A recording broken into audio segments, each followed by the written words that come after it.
Hai semuanya, kali ini kami akan membahas tentang keterbatasan akses internet di daerah 3T, yaitu tertinggal, terdepan, dan terluar, di mana penjelasan kali ini akan didukung oleh mata kuliah jaringan telekomunikasi.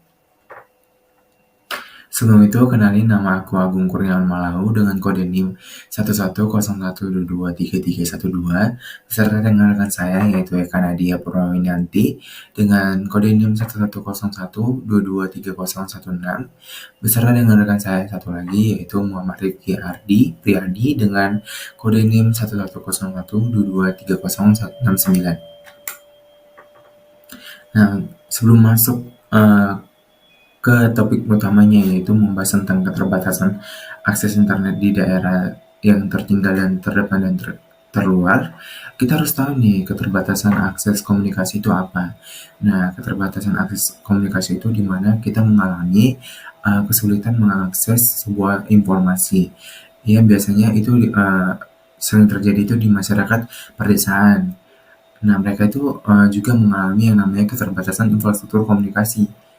Contohnya seperti jaringan internet yang lambat atau malah tidak ada sama sekali jaringannya, serta minimnya sarana transportasi menjadi penghalang bagi mereka untuk mendapatkan informasi yang relevan, mempengaruhi perkembangan ekonomi dan juga pendidikan dan kesejahteraan masyarakat. Nah, apa sih solusi yang kita tawarkan? Nah, solusi yang kita tawarkan itu ada 3, yaitu pengembangan infrastruktur, yang kedua itu ada pendidikan digital, dan yang ketiga itu adalah pemanfaatan teknologi satelit.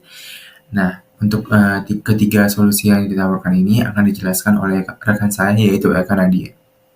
Di sini saya akan membahas mengenai poin-poin solusi yang sudah ditawarkan yang sudah disebutkan oleh teman saya tadi. Yang pertama adalah pengembangan infrastruktur.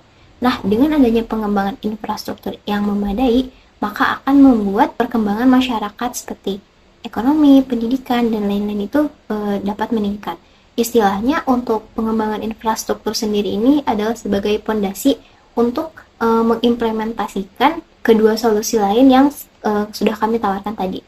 Nah, dalam permasalahan ini kami mengajukan untuk memperbanyak pembangunan terestrial di daerah 3T karena memang kita fokuskan untuk daerah tersebut.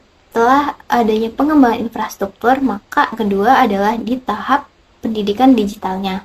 Dengan pendidikan digital ini diharapkan masyarakat itu meningkatkan pengetahuan dan keterampilannya dalam mengembangkan teknologi menjadi lebih baik untuk kedepannya. Poin selanjutnya adalah pemanfaatan teknologi satelit. Nah, ini adalah poin yang paling kami highlight. Dan dengan dua solusi awal tadi, maka kita dapat menerapkan pemanfaatan teknologi ini. Kita semua tahu dengan adanya teknologi satelit, maka daerah-daerah yang tidak terjangkau oleh akses internet ini akan mendapatkan akses internet karena satelit ini cakupannya yang cukup besar. Hal itu menyarankan program satelit yang digunakan adalah HAPS atau HIPS yang menjadikan satelit ini memberikan akses internet ke daerah 3T. Nah, di sini saya akan melanjutkan tentang materi yang telah teman saya berikan mengenai pemanfaatan teknologi satelit. Nah, untuk satelit yang kami usulkan yaitu ada HAPS dan juga HIPS.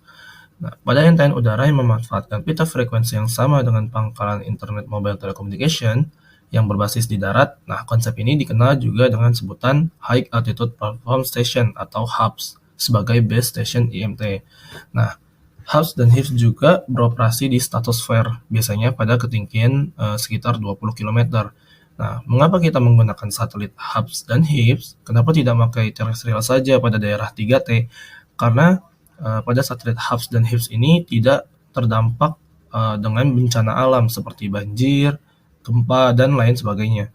Dan juga jika dibandingkan dengan jaringan terestrial, nah sistem HAPS dan HIPS ini memberikan jangkauan yang lebih luas dan juga memberikan latensi yang cukup rendah. Nah, apa itu latensi? Latensi adalah kecepatan dalam pengiriman data atau sinyal. Nah, di sini ada perbedaan antara terestrial dan juga HAPS. Lalu, apa sih keunggulan dari HAPS dan juga HIPS? Nah, kelebihan yang utama dari HAPS dan HIPS yaitu kemudahan dalam penempatan, fleksibilitas, biaya operasional yang rendah, lalu delay propagasi juga yang rendah, sudut elevasi yang lebar juga, dan cakupannya yang lebih luas dibanding dengan jaringan terestrial. Lalu ada juga kekurangannya dari hubs dan juga hips, yaitu yang pertama keterbatasan energi. Nah, sumber dari hubs itu sendiri yaitu energi surya.